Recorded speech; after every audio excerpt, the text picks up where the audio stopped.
Right, well, I'll leave you two to it then. Thank you, Michael. Please. Thank you.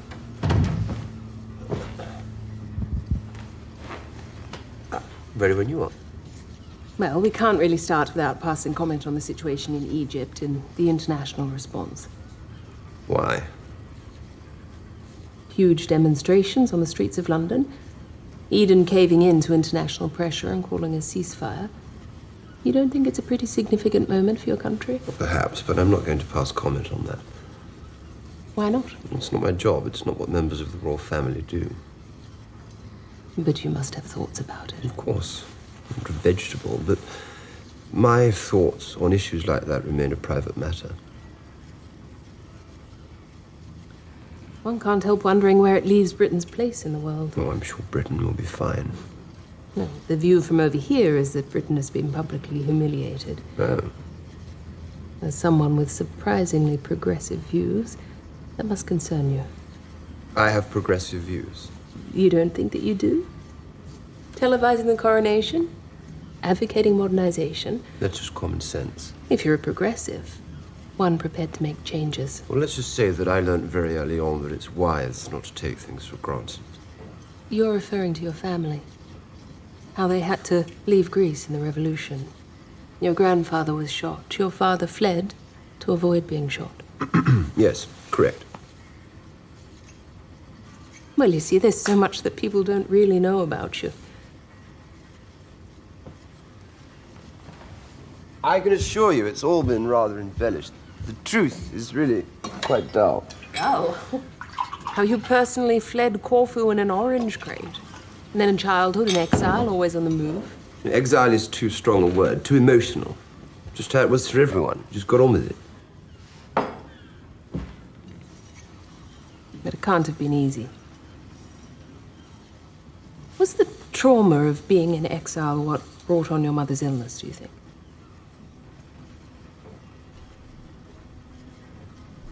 What illness? Well, the information I have is that she suffered a breakdown.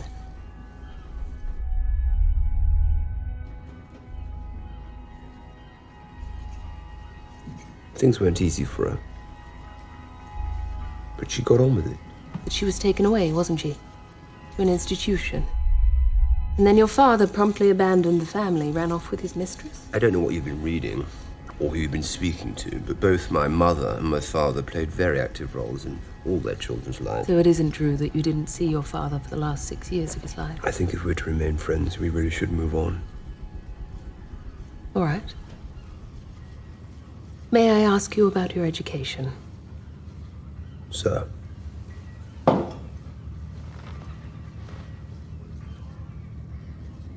Sir. What about it?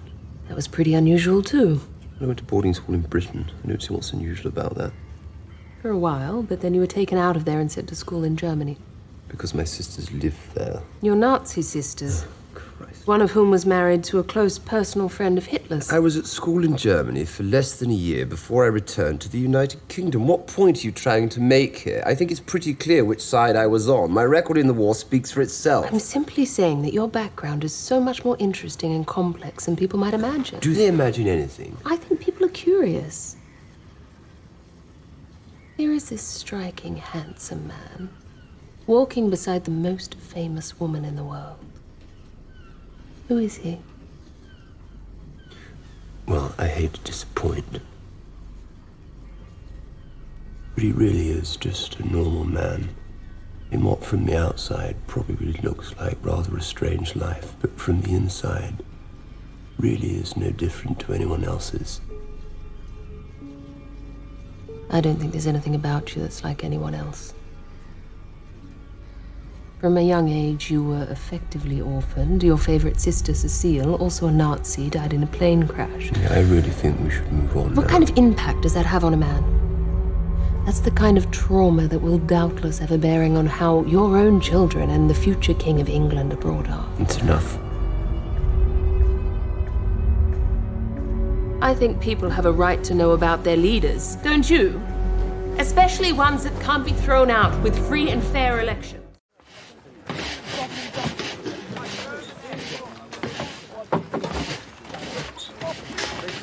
Oi. Hey, get down here. This isn't optional, it's your assigned work project. It's manual labor. If Han wants this place rebuilt, he ought to pay the staff to do it.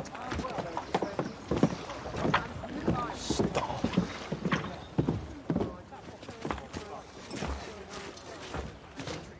Do you think you're better than us? Actually, I know I am. Keep a lookout. Oi, this will be good. Some mongrel European count. It's Prince, actually. We know all about your lot. Your sisters are all Nazis. Your father's washed his hands of you so he can be with his whore in Paris. It's Monaco. Your mother's a mental defective. Locked away in some asylum. You're no one, and you're going to do the work. Why? Because I bloody well say so.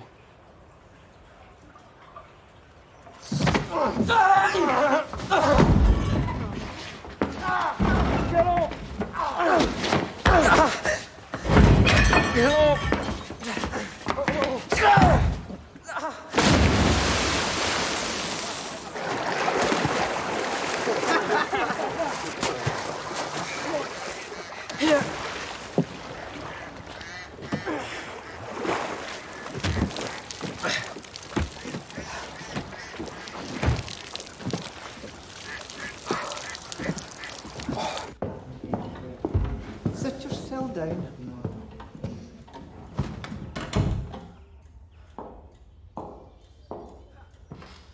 Jim threw the first punch. I understand injustice. We're both exiles, both victims. And I understand your anger. But on its current path, the world will fill with anger and soon will be destroyed. So here, away from the madness, we must build a new way. A new school, a new philosophy, a new ethos. The world needs saviors. A generation of remarkable young men who have put fury behind them, who embrace the pain in their struggle. All men must step into the unknown. There, only there, in the annihilation of hate and anger. And ego is our salvation.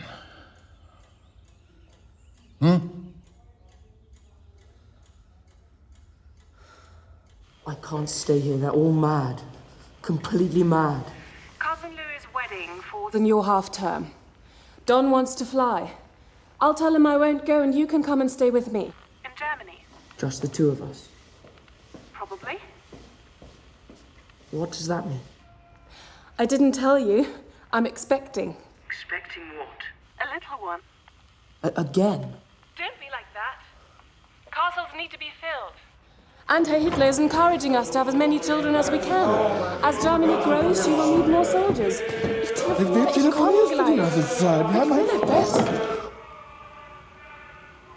Hello?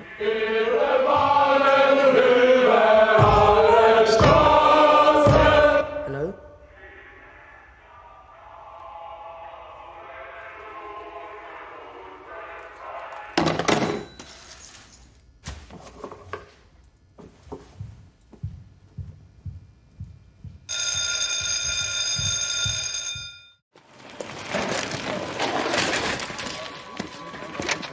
I think he needs help, sir. Not until he's asked for it. Come.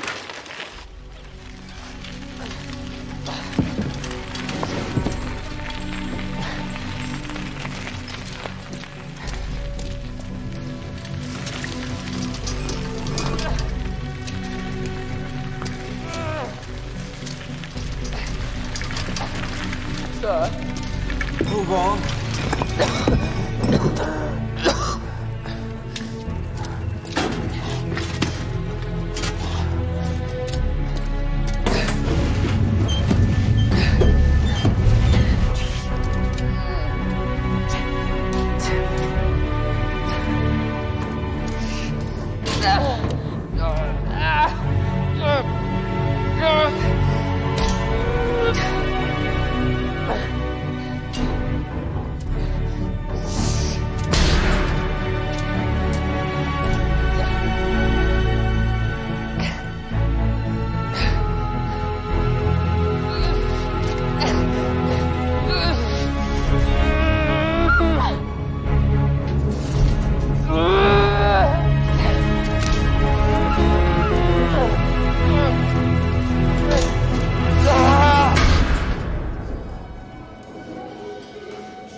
help.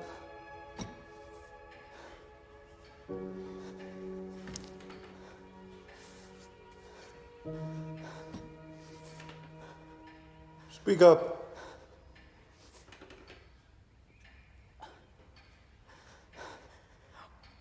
I need help.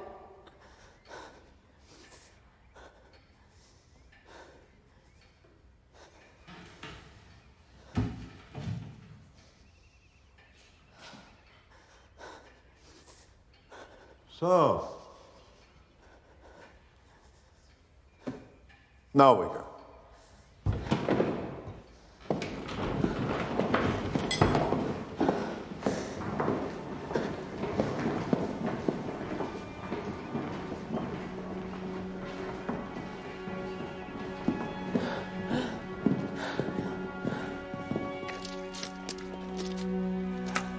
Boys.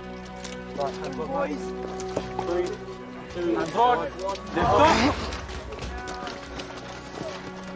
Set it.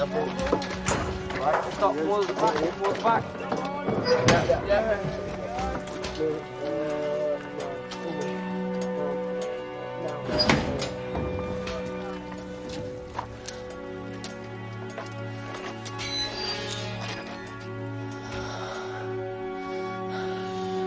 Good. Well done, boys.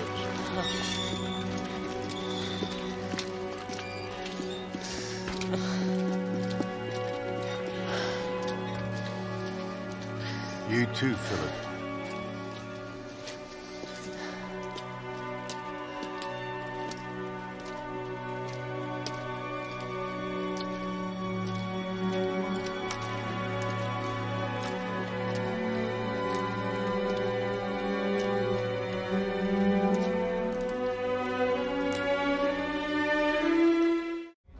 No, it's out of the question, sir.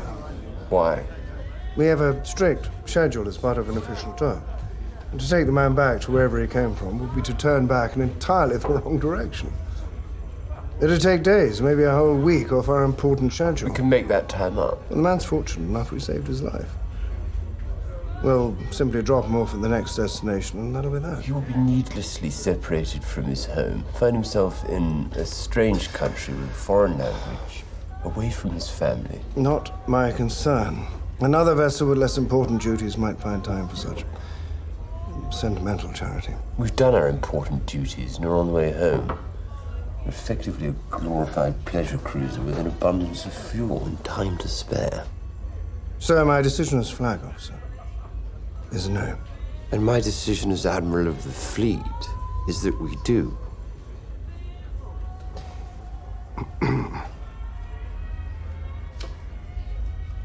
There is only one person in command of a vessel. It's the flag officer. If you'd recall your naval training, you'd remember. I do recall my naval training as it happens.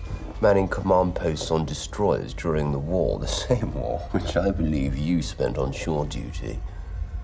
I have never abused my privileges and I don't intend to start now, but this is the Royal Yacht.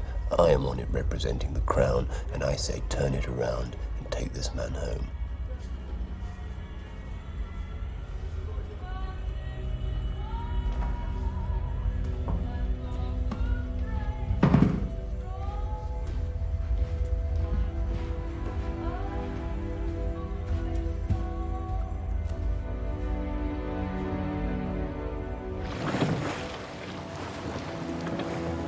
My dear friends, after 20 eventful weeks at sea, visiting 5 continents and covering many thousands of miles, I'm happy to report that we saved our greatest adventure for last.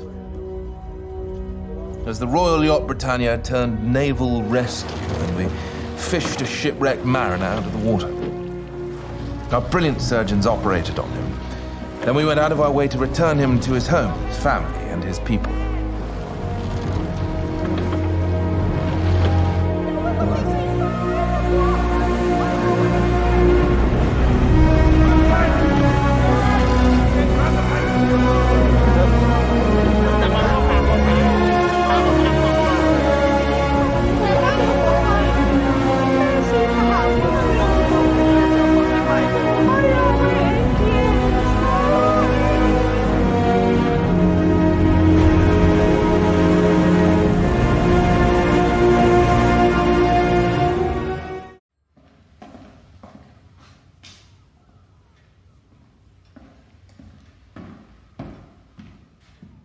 What are you doing in here?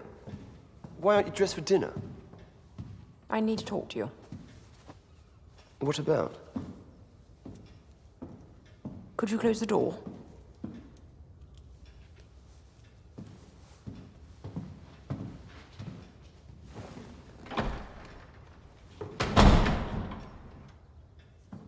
I've made the decision to take Charles out of Gordonston and bring him home. Oh, decide what you like. He's staying there. Dickie's just reported his unhappiness to me. Dickie's a meddling, interfering fool who knows nothing. Well, he knows an unhappy child when he sees one. And by all accounts, Charles is wretched. He's tormented from the moment that he wakes up to the moment that he goes to sleep. Do you know what he calls the place? Hell on earth. Colditz with kilts. I don't want to debate this. Well, you have to. And not just because he's your son, but because he's the future king. Bullied children are scarred for life. And scarred children make destroyed adults. You and I had an agreement. A deal that ensured there would be some level of equality between us in the marriage. It's my decision Charles go to Gordonston. Not now.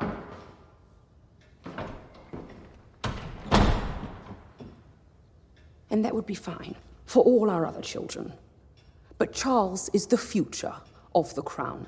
And in the name of the crown, and as his mother, I have decided to take him out of Gordonston and bring him home to Eton, to Windsor, where he belongs. You can't always fall back on the crown. Oh, yes, I can. And I will. Then you would do well to remember the promises you made to me, and the consequence breaking those might have on the crown. Charles's education is my responsibility. Yours is to honor your word and keep your husband.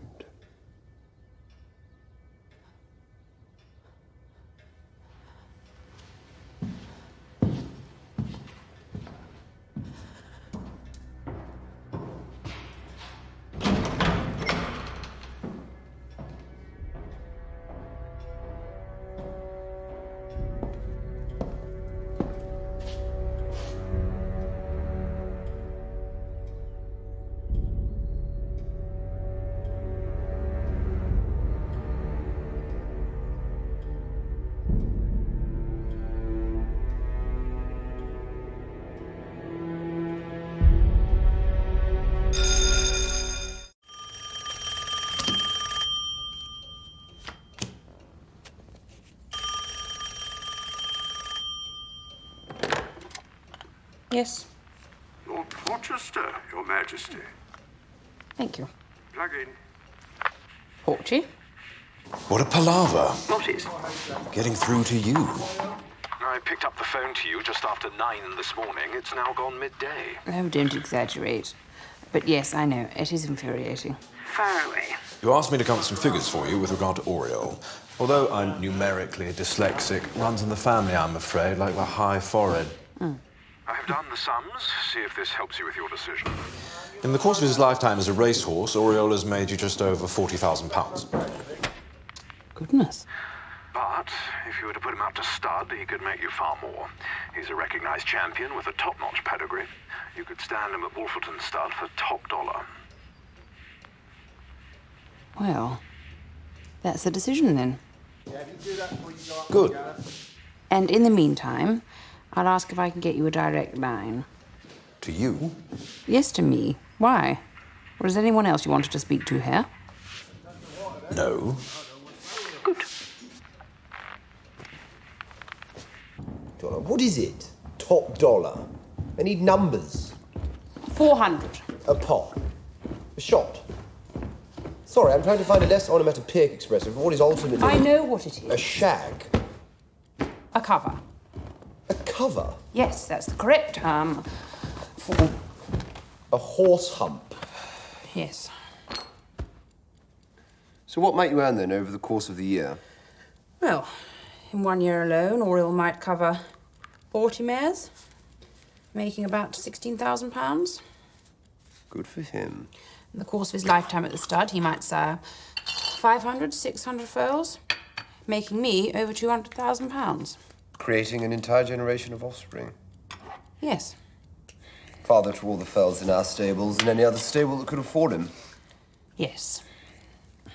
Oh, I see. So in time, every horse out there could somehow be related to Oriole. Yes, I suppose so. Like old man Carnarvon. Who? Your friend Porchy's father. Porchy? No. Like I said, his father. Yes, they're both called Porchy. Wasn't that the rumour? What rumour? Well, that he'd had so many affairs. An entire generation of British aristocrats was related to him. An illegitimate Porchy in every great house in the land. High foreheads everywhere. And numerical dyslexia. What? Nothing. What? Nothing. Michael! Dear boy!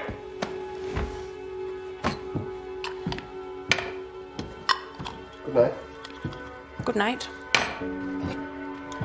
Let me have a look at you. Marvellous. Shall we? Come on, you look beautiful.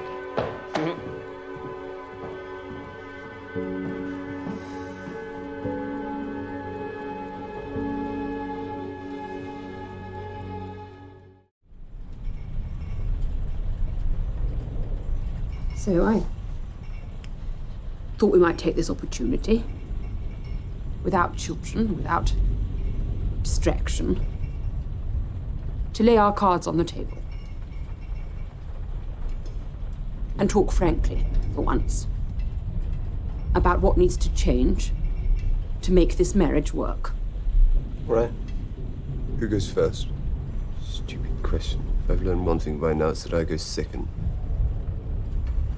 If I am to go first, that's where I'd start. You're complaining. Am I complaining? It's incessant, whining and whinging like a child. Are you surprised? The way those god-awful moustaches that run the palace continue to infantilize me. Perhaps if you weren't behaving like an infant. Giving me lists, sending me instructions. Do this, don't do that. Wear this, don't wear that. Say this, don't say that. Can you imagine anything more humiliating? Yes. As a matter of fact, I can. I've learned more about humiliation in the past few weeks than I hoped I would in a lifetime.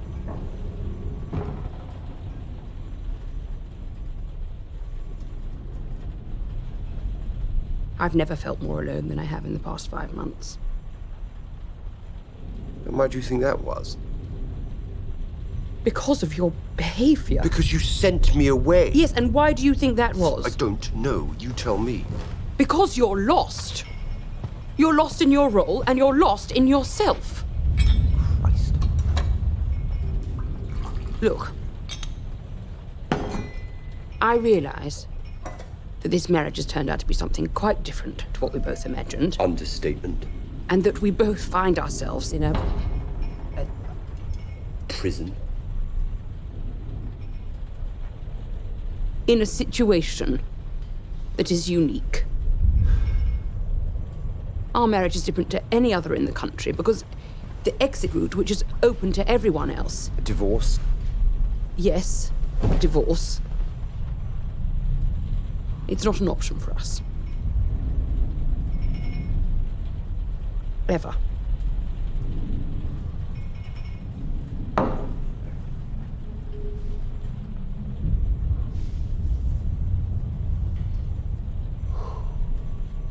No.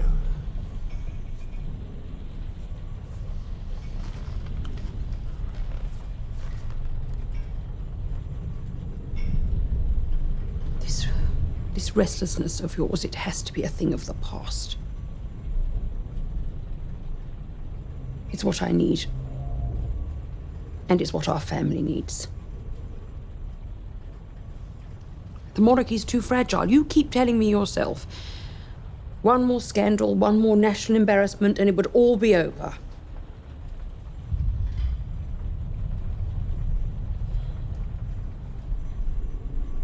So what would make it easier on you?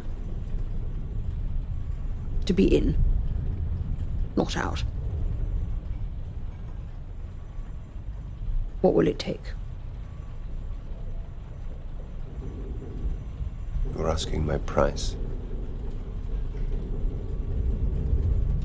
I'm asking what it will take.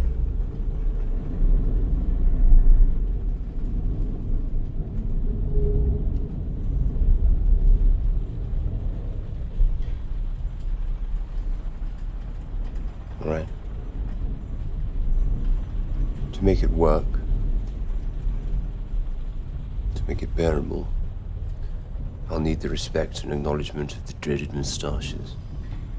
Please stop calling them that. I'll stop calling them that when they don't all have one. An end to their snobbery and prejudice. No more being sniffed at for being a foreigner with a background nobody understands. Well, you'll earn their respect with your behaviour. No. I will earn their respect with the only thing those creatures understand. A gesture, a statement, something irrefutable that shuts them up and commands their respect. Right now, I am currently outranked by my 8-year-old son. Yes, of course, he's the heir to the throne.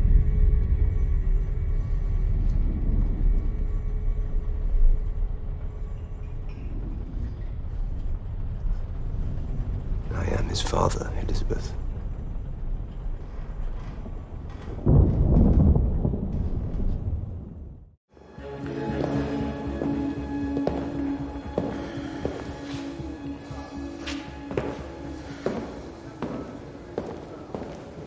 What is this, hide and seek? I told you not to overstep the mark. And I made it clear, carte blanche or nothing at all. Trade unionists and businessmen in the Abbey. If you want to stay on the throne, yes. In a trimmed-down, televised coronation. If you want to avoid a revolution, yes, you forget. I have seen firsthand what it is like for a royal family to be overthrown because they're out of step with the people. I left Greece in an orange crate. My father would have been killed. My grandfather was. I'm just trying to protect you. From whom? The British people? You have no idea who they are or what they want. Oh, I'm just Johnny Foreigner again, who doesn't understand. Fine. You want a big, overblown ceremony costing a fortune while the rest of the country is on rations? Have it. But don't come bleating to me when your head and the heads of our children are on spikes. If the people are hungry, they want something that lifts them up. And how do you propose lifting them if they cannot see it? The people look to the monarchy for something bigger than themselves, an inspiration, a higher ideal. If you put it in their homes, allow them to watch it with their dinner on their laps. Democratize it. Make them feel that they share in it. Understand it. All right. Right. I'll support you in the televising. You won't regret it. On one condition. That you kneel.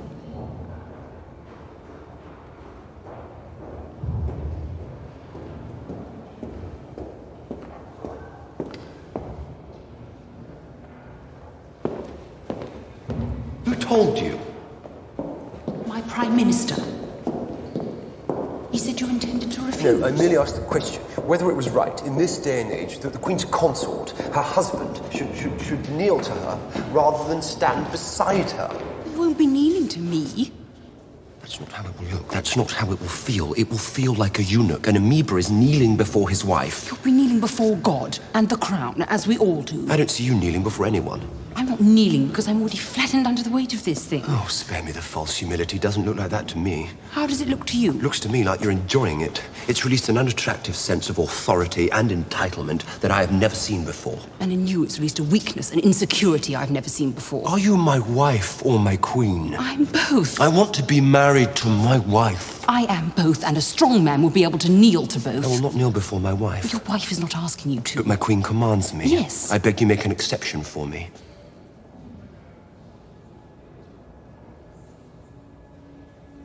No.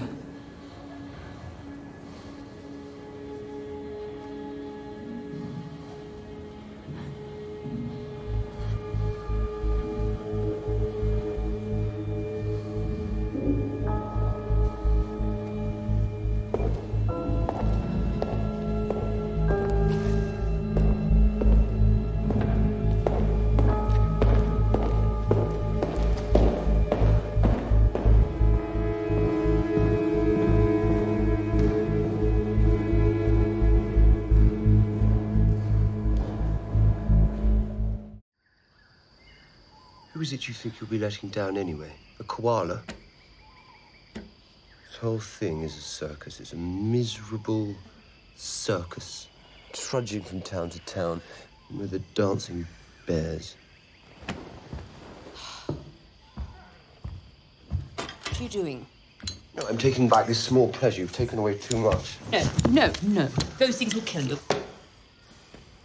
Yeah, 40 a day your father smoked, and now I know why. Poor bastard. You know, he probably took one look at this tour and thought, do you know what? I'll be better off with cancer. Shut up. What is it you're trying to prove? What is it you want to hear him say? Bravo, Lillibut. Managed the whole tour. Lillibut never lets you down. Ticked every box. Never put a foot wrong. Now, finally, I love you more than I love Margaret. Oh! Well, that means Get out! Will you get out of me, woman? Don't you ridiculous! Back here! Christ!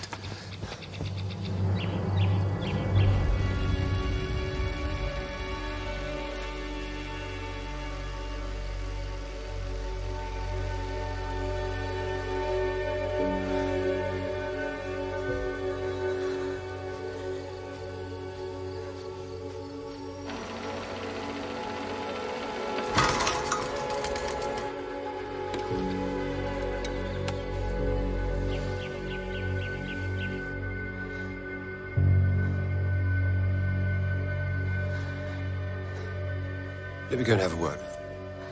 No.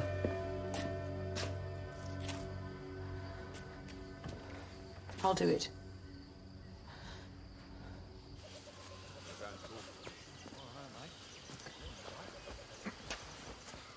I'm sorry for that little interlude. Although I'm sure it must happen in every marriage. Now, what would you like me to do for your newsreel?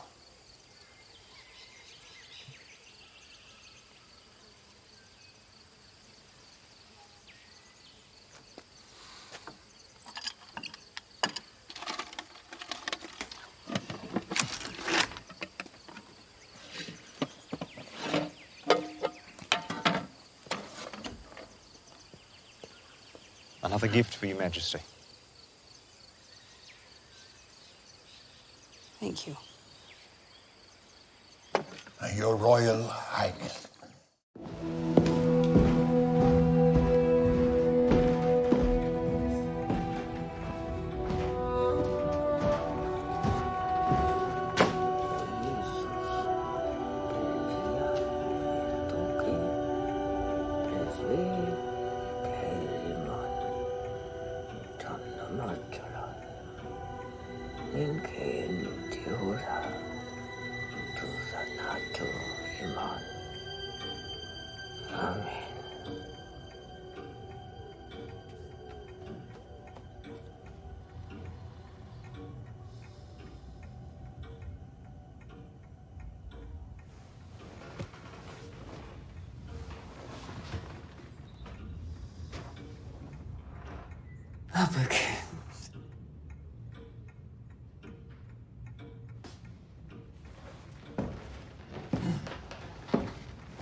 It is a common staple of mother-in-law jokes that having one come to stay is a nightmare.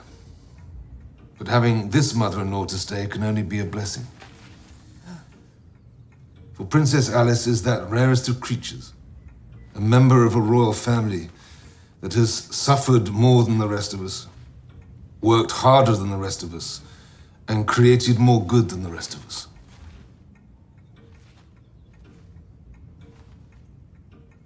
Congenitally deaf, she was consistently misunderstood, marginalized, and underestimated.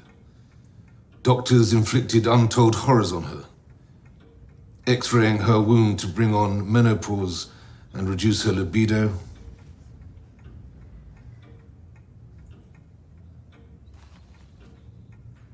And electroshock treatment to treat her hysteria. But instead of bitterness, Princess Alice dedicated her life to charity work, public service, and campaigning for social justice, often at great personal risk. Well, it goes on and on. It's a love letter.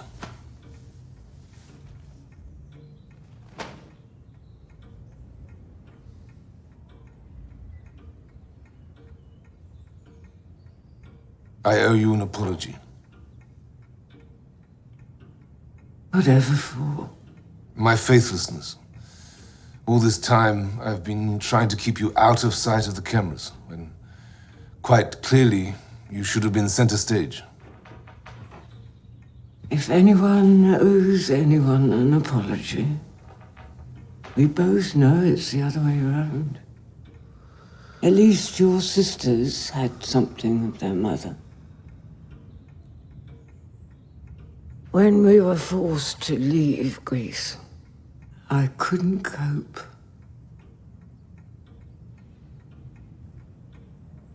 I needed care. I needed help. That wasn't help that they gave you. It was torture. They tried their best. No. The treatment they gave you was barbaric. And your courage in rising above it was remarkable. I didn't do it alone.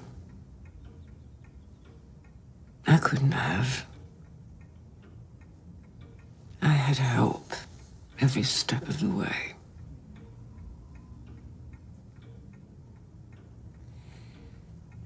Now, Bubbikins, you mentioned faithlessness. How is your faith? Dormant. What? Dormant. That's not good.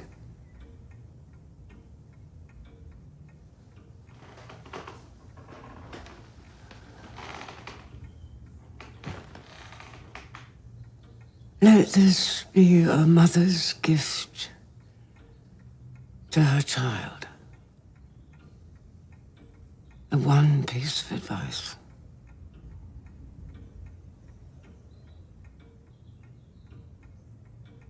Find yourself a faith. It helps, no.